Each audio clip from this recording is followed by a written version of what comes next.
வத்தி பெட்டி அளவுல கட்ட ஒண்ணு கட்டித்தானே வாழும் நம்ம வாழ்க்கையில.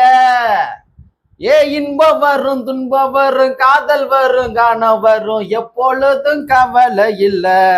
என்ன தலைவா இவ்வளவு ஹேப்பியா இருக்கு? நானும் நீ சரி இவ்வளவு ஹேப்பியா இருக்கு நானும் ரசிச்சு பாக்குறேன். என்ன பாக்குறீங்களா? என்ன சந்தோஷமா இருக்கு. ஒரு ஒரு பிராண்டவே அப்படியே உருவாக்கி விட்டுருக்காங்க. யாரு தலைவா? ஆண்டு காலமாவே இந்த பகுதினால இப்படிதான்டா இருக்கும் அப்படின்ற மாதிரி இருந்த சிந்தனை எல்லாத்தையுமே அடித்து உடைத்து ஒரு பிராண்டா மாத்தி விட்டுருக்காங்க. அது யாரு? கண்ணகி நகர் கார்த்திகா. ஏன் தலைவா கண்ணகி நகர் கார்த்திகா வந்து பிராண்டா மாறிட்டாங்க தலைவா. அந்த பகுதியே மாத்திட்டாங்க தலைவா. இவங்க விதைத்த அந்த சனாதன பிம்பத்தை உடைச்சிருக்காங்க தலைவா. அதை மறுக்கல தலைவா. சமூக நீதி வந்து என்ன செஞ்சுன்னு பாத்தீங்கல்ல? யாரு?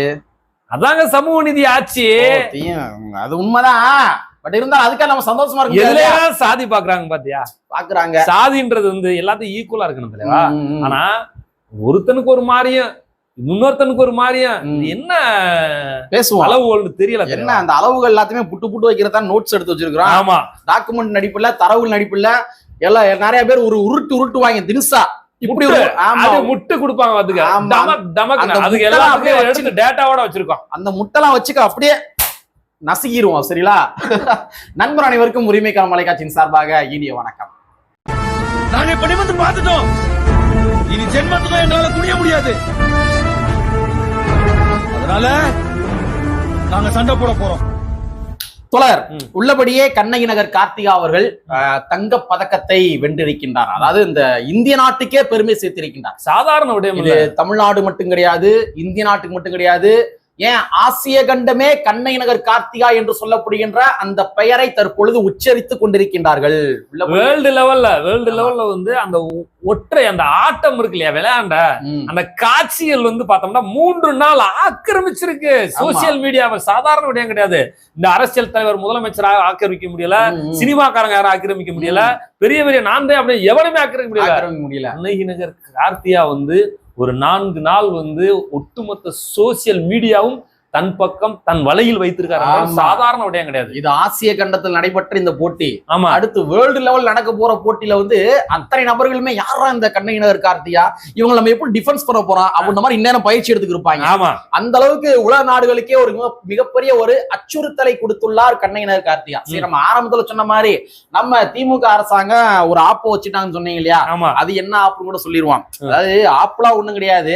என்ன பண்ணிருக்கிறாங்கன்னா, அதாவது நேத்துல இருந்தே சமூக வலைத்தளங்கள்ல சமூக நீதி சிந்தனை கொண்ட மனிதர்கள் எல்லாமே ஒரு பதிவை போட்டு இருக்காங்க. அதாவது கண்ணகி நகர் கார்த்திகா அவர்களுக்கு ஊக்கத்தொகையை நம்ம திராவிட முன்னேற்ற கழகத்தினுடைய அரசாங்கம் அறிவிக்க வேண்டும், வழங்க வேண்டும் அப்படின்ற மாதிரி சொல்லியிருந்தாங்க.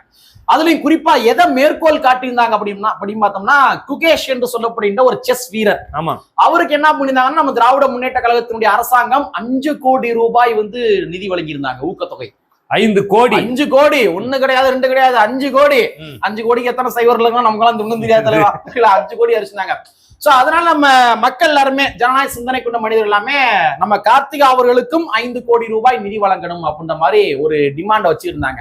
ஆனா நம்ம திராவிட முன்னேற்ற கழகத்தினுடைய அரசாங்கம் எவ்வளவு வழங்கியிருக்காங்க தெரியுமா? வெறும் 25 லட்சம் வந்து வழங்கியிருக்காங்க. வெறும் 25 லட்சம் வழங்கியிருக்கிறாங்க. இது தமிழ்நாட்டு மக்கள் மத்தியில மிகப்பெரிய ஒரு அதிருப்தியை வந்து ஏற்படுத்தி இருக்கின்றது. குறிப்பா இந்த மாதிரி விஷயத்த நம்ம சொன்ன உடனே, அதாவது ஏன் கண்ணகி நகர் கார்த்திகா மட்டும் 25 லட்சம், ஏன் வந்து குகேஷ் மட்டும் நீங்க 5 கோடி ரூபாய் கொடுத்தீங்க அப்படின்னு சொன்னே சில பேர் என்ன பண்றாங்க அப்படின்னா, அரசாங்கம் வந்து ஒரு சில கிரைட்டீரியா வச்சிருக்காங்கப்பா. அந்த கிரைட்டீரியாவை இப்ப புழக்க போறோம்ல கொஞ்ச நேரத்துல, அந்த கிரைட்டீரியா நோட் பண்ணி வச்சிருக்காங்க. அரசாங்கம் ஒரு சில கிரைட்டீரியா வச்சிருக்காங்க. அந்த கிரைட்டீரியா அடிப்படையில் தருவாங்க, நீங்க கேட்கறதா தந்துருவாங்களா அப்படின்ற மாதிரி ஒரு உருட்டுவதை காண முடிகின்றது. அந்த உருட்டுக்கெல்லாம் அந்த கிரைட்டீரியா நீங்க சொல்லிருங்க, நீங்களே சொல்லிருங்க தலைவா. தமிழ்நாடு அரசு விளையாட்டுத்துறை உலக செஸ் சாம்பியன்ஷிப் தங்கம் வென்றவர்கள் இருக்காங்க இல்லையா, அவங்களுக்கு வந்து எவ்வளவு கிரைட்டீரியா வச்சிருக்காங்க தெரியுமா? 50 லட்சம். 50 லட்சம் வேர்ல்டு லெவல்ல சாம்பியன்ஷிப் வாங்கி அதுல தங்கத்தை வாங்கிட்டு வர்ற ஆளுக்கு இந்த விளையாட்டுத்துறை. ஆமா, 50 லட்சம். தமிழ்நாட்டு கவர்மெண்டே வந்து ஒரு நாம்ஸ் அண்ட் கண்டிஷன் வச்சிருக்காங்க. இந்தந்த போட்டியில இவ்வளவு வெற்றி பெற்றாங்க அப்படின்னா இந்த தொகை தரணும் அப்படின்றது.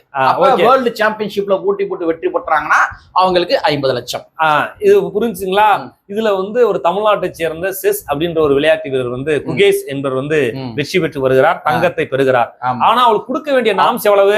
50 லட்சம் தான் கொடுத்திருக்க வேண்டும். ஆனா நம்ம மாண்பு தமிழக முதலமைச்சர் என்ன செய்தார்?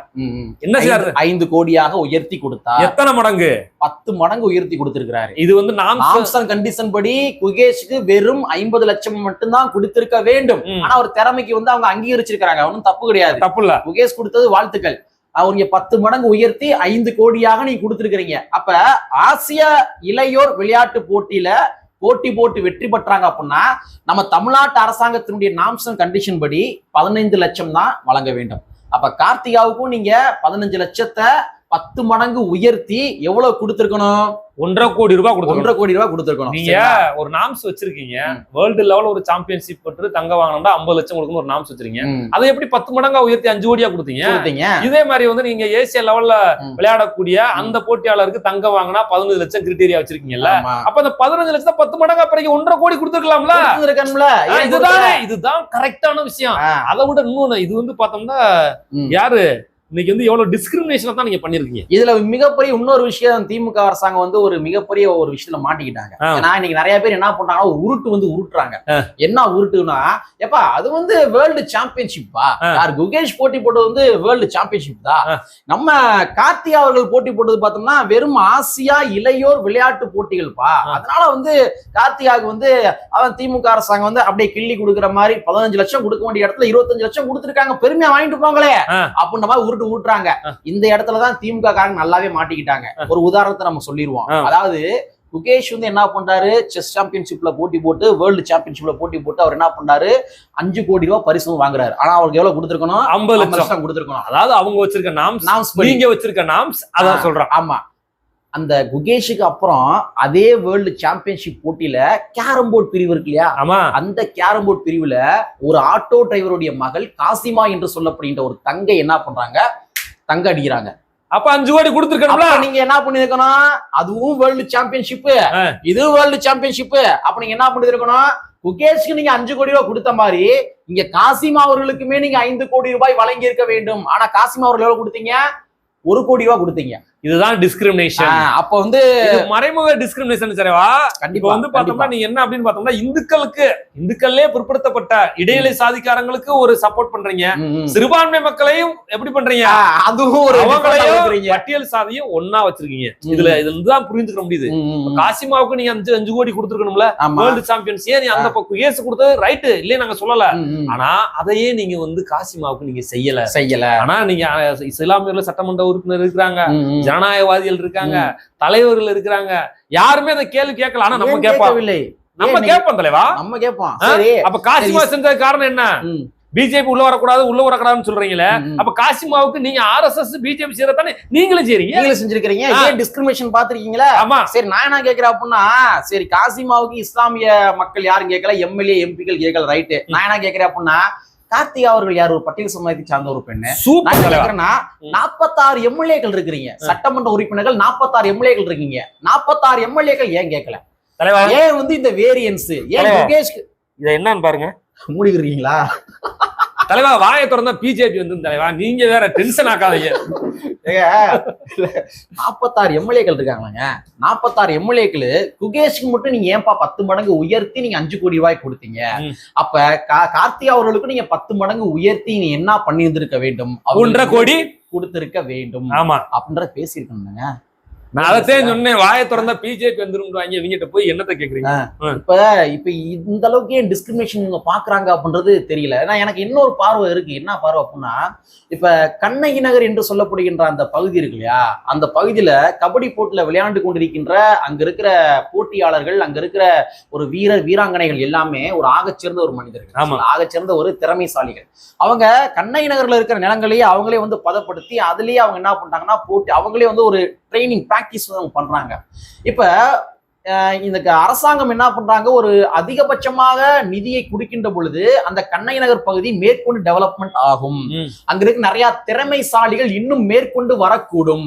சோ அந்த மாதிரி கண்ணகி நகர்ல இருந்து இன்னும் அதிகப்படியான திறமைசாலிகள் வந்துவிடக் கூடாது என்ற காரணத்துக்காக இந்த நிதி அவங்க தரலையோ, நம்ம இப்படி ஒரு கோணத்துல பார்க்க வேண்டிய தேவைகள் இருக்குல்ல. இப்படியா? கண்டிப்பா. அதான் ஒரு விஷயம் என்னண்டா, ஒரு 5 கோடி ரூபாயோ கொடுத்துருக்க வேண்டிய அரசு ஏன் தெரியுமா, யாரு மேல எம்பவர் ஆகணும் அப்படின்னு பார்த்தோம்னா, எவன் கீழே இருக்கானோ அவன் தான் மேல வரணும். ஏன்னா இதுதான் எம்பவர்மெண்ட்னா என்ன? திமுக அரசை பார்த்து கேட்கிறேன், தமிழக முதலமைச்சரை பார்த்து கேட்கிறேன், எம்பவர்மெண்ட்னா என்ன நீங்க சொல்ல முடியுமா? எம்பவர்மெண்ட்னா என்ன? கீழே இருக்கிற மேல வரணும் தலைவா. ஏற்கனவே ஒரு சேஃபர் ஜோன்ல இருக்கிறவனை வளர்த்து விடுவது அது எம்பவர்மெண்ட் கிடையாது. கீழே இருக்கிறவன கையை கொடுத்து தூக்கி விடுறதுக்கு பேர் தான் எம்பவர்மெண்ட். இதானே பெரியார் சொல்லியிருக்கிறாரு. பெரியார் தானே சொல்லியிருக்காரு. ரெண்டாவது குகேஷ் கூட ஒரு ஆண் பையன், ஒரு ரைட், ஓகே. ஆனா ஒரு பெண்ணை தூக்கி விட வேண்டிய கடமை திமுகவுக்கு இருக்கா இல்லையா? இருக்குல்ல. சமூக நீதி என்று பேசக்கூடிய, பெண்களுக்கான ரைட்ஸை பேசிய தந்தை பெரியாரை கொள்கை தலைவராக ஏற்றுக்கொண்ட திமுகவுக்கு ஏன் நீங்கள் பெண்களை தூக்கி விடுவதில் இவ்வளவு ஒரு அலட்சியம்? அப்ப நீங்க சனாதனத்தை பின்பற்ற நினைக்கிறீர்களா? அந்த மாதிரிலாம் கேள்வி எழும்புது. ஏன் அப்படின்னு இல்ல. இன்னைக்கு நீங்க உங்களை எம்பவர் பண்ணீங்கன்னா, ஒரு பெண்களை எம்பவர் பண்ணுவது கண்ணகி நகர்ல இருந்து ஏறக்குறைய ஆயிரக்கணக்கான பெண்களை எம்பவர் பண்ணுவதற்கு அந்த நிதி பயன்பட்டிருக்கும். கண்டிப்பா. ஏங்க, ஒரு ஆண்டு காலமா இருந்து கொண்டிருக்கின்ற ஒரு சமூக பார்வை இருக்கு இல்லையா, அந்த சமூக பார்வையை இன்னைக்கு கண்ணகி நகர் கார்த்தி அவர் உடைச்சிருக்காங்க. ஆமா.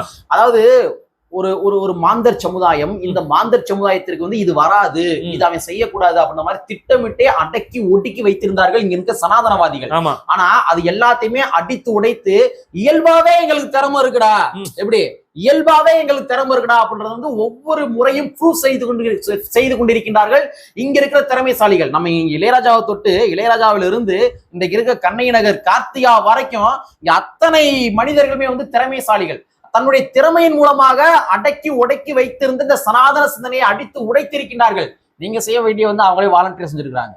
நீங்க உடைக்க வேண்டிய விஷயத்த, கண்ணகி நகர்னாலே இப்படிதான ஒரு பார்வை இருக்கும் அப்படின்ற ஒரு பார்வையை நீங்க உடைக்க வேண்டிய விஷயத்த தன்னுடைய சுய முயற்சியின் மூலமாக அவங்களாவே உடைச்சிருக்கிறாங்க. தலைவர் 2000 வருஷ போராட்டம் தலைவா. ஒரு நாள் 2 நாள்ல பஞ்சமர்கள் ஏறக்குறைய 2000 வருஷமா போராடிக்கிட்டு இருக்கான். நியாயத்துக்காக, நீதிக்காக, நேர்மைக்காக. நாங்க இப்படி இல்லடா அப்படின்றதுக்கு ஒவ்வொரு முறையும் ஒவ்வொரு தலைவர்கள் போராடினார்கள். இன்றைக்கு கார்த்திகை அவர்னாஸ், அதான் பஞ்சமரம் அவர்னாஸ். நாங்க எந்த வர்ணாசிரமும் கிடையாது. நாங்க எதிர்க்கிற குரூப்.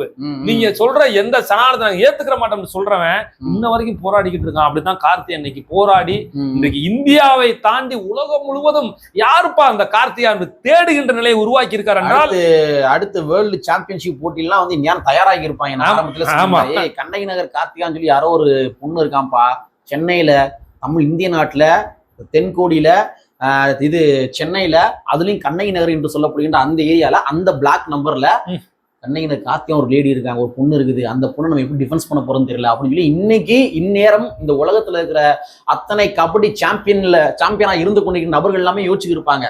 பிளான்கள் போட்டுக்கு இருப்பாங்க. அந்த பாப்பாவுடைய வீடியோ போட்டு இப்படிலாம் இந்த பொண்ணு டிஃபென்ஸ் பண்ணுது, நம்ம எப்படி தயாராகணும் அப்படின்ற மாதிரி இந்நேரம் அவங்க தயாராகி இருப்பாங்க. அந்த அளவுக்கு வேர்ல்டு லெவல்ல ஒரு டிபேட்டை கிரியேட் பண்ணி விட்ட ஒரு நபருங்க கண்ணகி நகர் கார்த்தி அவர்கள். ஆனா திமுக சிறுமைப்படுத்துற மாதிரி ஆகி போயிடுச்சுங்க. அது திமுக ஸ்கோர் பண்ண வேண்டியது தலைவா. அது திமுக ஸ்கோர் பண்றத தவிர்த்தாங்க. ஸ்கோர் பண்ணுவாங்களாங்க, பெரிய பட்டியல வச்சிருக்கீங்க. ஆபீஸ் சாட் ஒட்டிருக்கோம் பாருங்க, SC ST மக்களுடைய பிரச்சனைகள்னு சொல்லி பல பிரச்சனை இருக்குது. அவங்க ஸ்கோர் பண்ணு நினைச்சிருந்தாங்க அப்படின்னா, இந்த மக்கள் மேல நம்பகத்தன்மை பெறணும்னு நினைச்சிருந்தாங்கன்னா, இந்த மக்களுடைய வாக்குகள் வேணும்னு நினைச்சிருந்தாங்க அப்படின்னா, இத்தனை போதாமைகள் எத்தனை வச்சிருக்கோம்? 1 2 3 4 15 25 போதாமைகள் எழுதி வச்சிருக்கோம். அதெல்லாம் 25 போதாமையும் சரி பண்ணிருப்பாங்க. அவங்க இந்த மக்களுடைய வாக்குகள் வேணும்னு நினைக்கிறாங்கன்னு நினைக்கிறேன். சோ இந்த மாதிரி பல்வேறு வகையான முரண்பாடுகள் திராவிட முன்னேற்ற கழகத்திட்ட இருக்குது. குறிப்பாக இவங்க 15 லட்சம் ரூபாய் வழங்க வேண்டியதை 25 லட்சமாக கொஞ்சம் உயர்த்தி வழங்கியது வேற வழி கிடையாது, நம்ம ஏத்துக்கிட்டு தான் ஆகணும். ஸோ அந்த வகையில் நம்ம தமிழ்நாட்டு அரசாங்கத்துக்கு நன்றியை தெரிவித்துக் கொள்வோம். ஆனா இது போன்ற ஒரு திறமைசாலிகளை திராவிட முன்னேற்ற கழகத்தினுடைய அரசாங்கமே தான் ஊக்குவிக்கணும். இன்னைக்கு இருக்க அதிமுக ஊக்குவிக்க மாட்டாங்க, அவங்க பிஜேபி ஊக்குவிக்க மாட்டாங்க. உங்களுக்கு அந்த ரெஸ்பான்சிபிலிட்டி இருக்கின்ற காரணத்துக்காக தான் நாங்க இதை எடுத்து சொல்றோம், சரிங்களா? சோ திராவிட முன்னேற்ற கழகத்தினுடைய அரசாங்கம் இது போன்று பல திறமைசாலிகளை ஊக்குவிக்க வேண்டும் என்பதை கேட்டுக்கொண்டு, கற்பி ஒன்று சேர் புரட்சி செய்யும் புரட்சியாளர் அம்பேத்கருடைய வரியை கூறிக்கொண்டு நிறைவு செய்கின்றோம். நன்றி, வணக்கம்.